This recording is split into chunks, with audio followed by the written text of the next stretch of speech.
पहले की सरकारों ने भी रक्षा क्षेत्र पर ध्यान दिया है।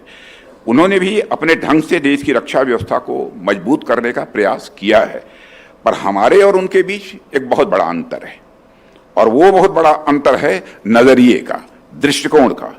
रक्षा क्षेत्र में भारत को सशक्त बनाने का जो हमारा नजरिया है वह भारत की क्षमता पर विश्वास करने का है, लेकिन पुरानी सरकारों का जो नजरिया था वह कहीं न कहीं संशयात्मक था। वह भारत की क्षमता पर शायद उतना विश्वास नहीं करते थे जितना हमारी सरकार भारत और भारतवासियों की क्षमता पर विश्वास करती है। मैं इसका एक उदाहरण आपके सामने रखना चाहूँगा कि रक्षा क्षेत्र में भारत को मजबूत बनाने की दिशा में हमने जो सबसे बड़ा काम किया वह रक्षा औद्योगिक क्षेत्र में आत्मनिर्भरता को बढ़ावा देने का था।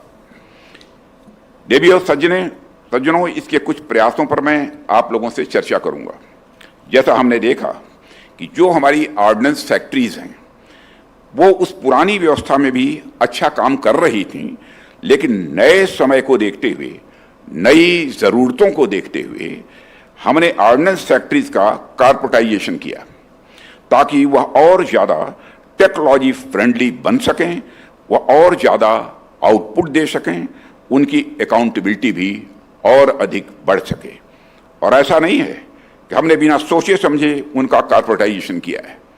हमने उनके एम्प्लॉइज़ के हितों का भी ध्यान रखा है और राष्ट्रीय सुरक्षा का भी उसी के साथ साथ ध्यान रखा है।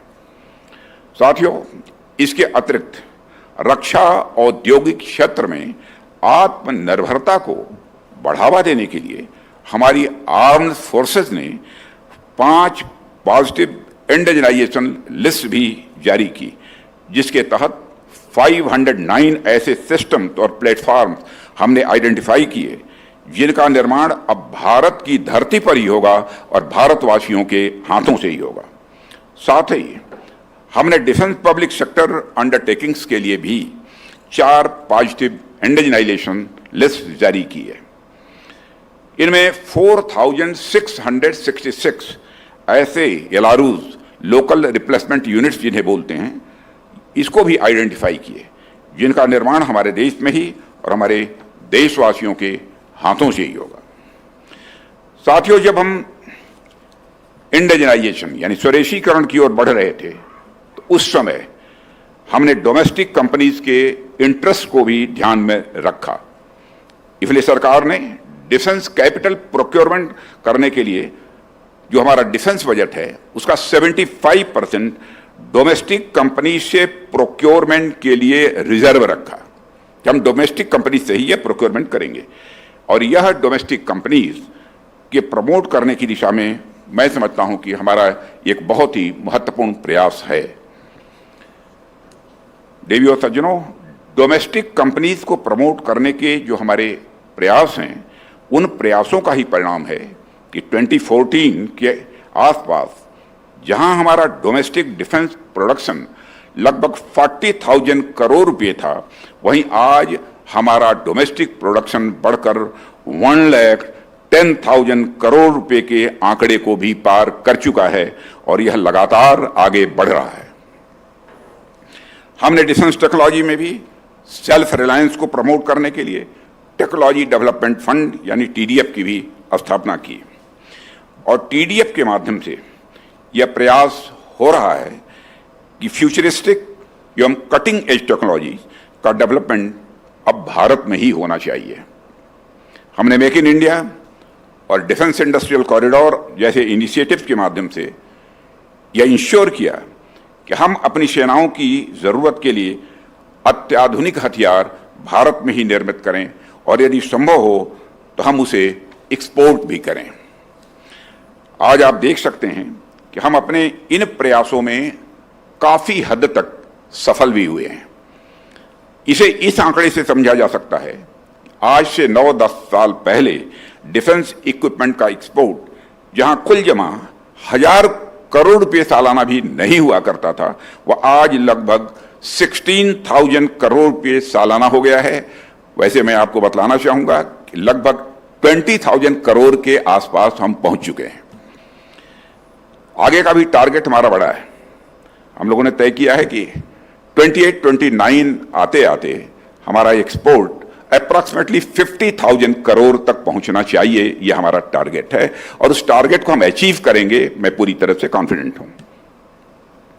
साथियों, हमने इनोवेटिव आइडियाज लाने वाले नौजवानों को भी काफी इनकरेज किया है, उनको प्रोत्साहित किया है। मैं यहां विशेष रूप से इनोवेशन फॉर डिफेंस एक्सीलेंस यानी आईडेक्स का जिक्र करना चाहूंगा। आईडेक्स को हम डिफेंस सेक्टर में इनोवेशन तथा टेक्नोलॉजी को बढ़ावा देने के उद्देश्य से ही लेकर आए हैं और इसके अंतर्गत हम इनोवेटिव सॉल्यूशंस लाने के लिए चैलेंजेस पोस्ट करते हैं और जो स्टार्टअप्स सेलेक्ट होते हैं उनको हम 1.5 करोड़ रुपये तक की वित्तीय सहायता भी प्रदान करते हैं। मैंने कई मंचों पर इसके पहले भी जिक्र किया है कि सरकार युवाओं के इनोवेटिव आइडियाज को प्रमोट करने के लिए पूरी तरह से कमिटेड है। यदि हमारे नौजवान एक कदम आगे बढ़ेंगे तो हमारी सरकार 100 कदम आगे बढ़कर उनकी मदद करेगी, यह हमारा संकल्प है। और यह सिर्फ कहने की बात नहीं है, हमने अपने कार्यों से इसे सिद्ध भी किया है। हम आईडेक्स से आगे बढ़ते हुए आईडेक्स प्राइम पर आए और 1.5 करोड़ की मदद से हमने बढ़ाकर 10 करोड़ तक इसे किया है, 10 करोड़ तक किया। यह हमारे नौजवानों की मेहनत का ही परिणाम है कि आईडेक्स को प्राइम मिनिस्टर इनोवेशन अवार्ड से भी सम्मानित किया गया है।